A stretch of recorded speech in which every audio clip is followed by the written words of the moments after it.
안녕하세요. 시청자 여러분의 소중한 시간을 저와 함께 해주셔서 대단히 감사합니다.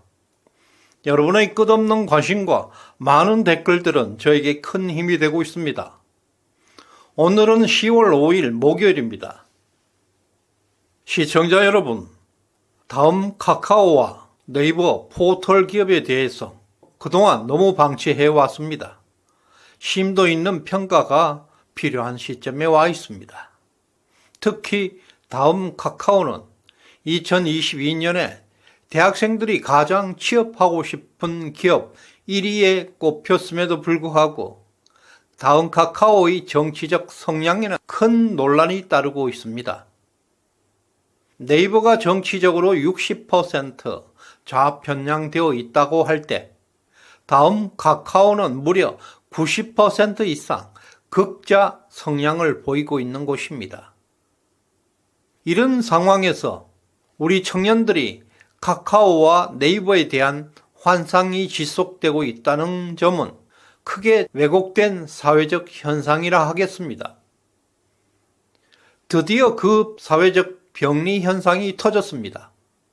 중국 항저우 아세안게임, 한국과 중국의 축구 경기가 벌어지고 있는 그 시간에 다음 카카오 포털에서는 중국이 76대 24나 되는 압도적 응원 비율을 보였습니다.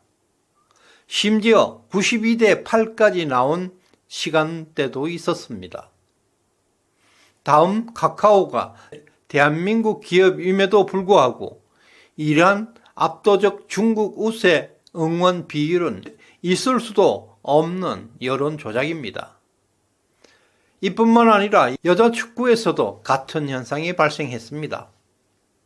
한국 북한전에서는 북한 응원 비율이 75%, 한국 홍콩전에서도 홍콩이 91%로 압도적으로 홍콩이 우세했습니다. 한두 번도 아니고 여러 번에 걸쳐서 이런 현상이 나타나고 있습니다. 이와 관련해서 다음 카카오 측은 로그인이 필요 없고 1인당 응원 횟수에 제한이 없다. 소수의 사람들로 응원 여론을 바꿀 수 있다고 발표하고 있습니다. 그리고 자체 분석 결과라고 하면서 해외에서 접속한 2개 해외 IP에서 클릭 수의 99.8%를 차지했다. 그 2개의 IP 클릭은 네덜란드에서 접속한 것에서 79.4%, 일본에서 접속된 것에는 20.6%가 이루어졌다고 발표했습니다. 이러한 매크로 활동은 단지 몇 명이라도 한국 여론을 조작할 수 있다는 끔찍한 사실을 입증하고 있습니다. 이것은 문재인이가 당선된 2017년 대선의 드루킹 사건과 매우 유사한 방법입니다.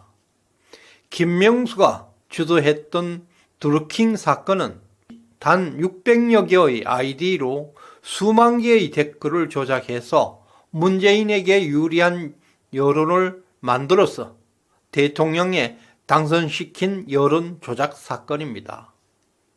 이와 같이 여론 조작 가능성이 존재하는 현 시점에서 다음 카카오를 이대로 방치한다는 것은 내년 총선에서 핵폭탄을 안고 가는 심각한 문제입니다. 이들은 이번 아시안게임 응원전의 실험을 통해서 내년 총선에서 여론에 개입할 예비 전초전을 펼치고 있다는 주장이 꽤 설득력을 가지고 있습니다. 이런 여론 조작은 우리나라뿐만 아니라 독일, 캐나다에서도 중국 사이버팀이 선거에 개입했다는 정황으로 심각한 외교 문제까지 발생한 적도 있습니다. 현재 중국 공자학원은 전 세계적으로 간첩 혐의로 폐쇄되고 있는 상황입니다. 특히 중국의 사이버 여론 조작단은 세계적으로 악명이 매우 높습니다. 중국과 북한은 우리나라 선거 때만 되면 매번 선거에 개입했다는 의심을 받고 있습니다. 이번 다음 카카오 발표에 따르면 네덜란드와 일본에서 접속된 IP라고는 발표는 하고 있지만 사실상 이 IP들도 중국이나 북한에서 우회 접속한 확률이 매우 높다고 지적되고 있습니다. 다음에서는 중국 접속을 자체적으로 차단하고 있다고 하지만은 VPN 시스템을 통해서 어디에서나 접속이 가능하다는 것은 상식입니다. 세계적으로 한국의 IT 기술은 월등하게 최상위 클래스에 위치하고 있습니다. 만약 해외 접속을 차단하려는 의지만 있었다면 해외에서 들어오고 있는 매크로를 아주 쉽게 차단할 수 있는 기술을 가지고 있습니다. 따라서 다음에서는 마치 기술적 어려움이 있는 것처럼 발표하고 있지만 사실은 다음에서 이런 불법적 여론 조작을 방치하겠다는 의지의 문제입니다. 이미 이 문제가 불거진 것은 적어도 10년 이상 넘었습니다. 이렇게 아직도 국가 여론을 조작하고 왜곡하는 포털 회사는 강력한 제재가 불가피한 실정입니다. 독일, 영국에서는 회사 문을 닫을 정도로 여론 조작, 가짜 뉴스에 단호하게 대처하고 있습니다. 결론은 지금까지 다음 카카오는 여론을 조작하고 왜곡할 수 있는 시스템을 보유하는 것이 국익보다 우선하는 가치입니다. 국익을 훼손하고도 남을 정도로 이익이 크다는 것을 반증하고 있습니다. 외국에서 들어오는 매크로 활동은 모니터링을 통해서 쉽게 포착할 수 있는데도 불구하고 이를 방치해 온 것입니다. 오랫동안 포털과 좌파 진영이 결탁해서 한국 여론 시장을 장악해 온 것은 하루 이틀의 문제가 아닙니다. 최근 아시안게임에서 이런 결과가 나왔는데도 불구하고 지금 민주당의 꼴은 이 문제를 지적하면 언론 탄압이다. 언론의 자유를 들먹이고 있습니다. 한국 인터넷 포털 시장은 네이버와 다음 카카오에서 독점적으로 지배하고 있습니다. 네이버는 시장의 약 70%를 차지하고 다음 카카오는 25% 이상을 점유하고 있습니다. 이러한 독점적 지위로 두 회사는 국내에서 엄청난 인터넷 언론 권력을 휘두르고 있습니다. 특히 다음 카카오는 포털 점유율에서 네이버보다는 매우 낮아도 인터넷 관련 영향력은 네이버 이상으로 광범위한 권력을 누리고 있습니다. 이 두 거대 포털은 사실상 국내 언론을 왜곡하고 조작하는데 자신들의 영업 방어망으로 이용하고 있습니다. 이런 독점은 자본주의 근간을 망치는 가장 나쁜 사회적 질병입니다.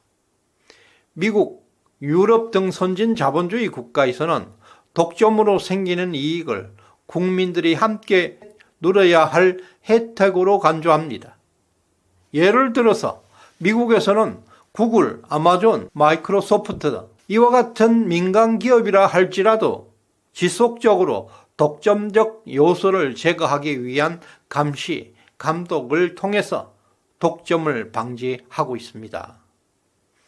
바로 첨단 기술의 독점에 의한 공동체 존립이 위협받지 않도록 국가는 적극적으로 개입해야 하는 영역입니다.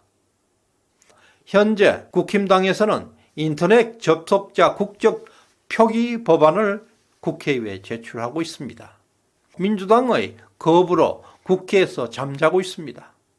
이번 사태를 계기로 국적 표기 법안은 반드시 통과시켜야 합니다. 따라서 다음 카카오 사건은 단순한 기술적 문제가 아닙니다.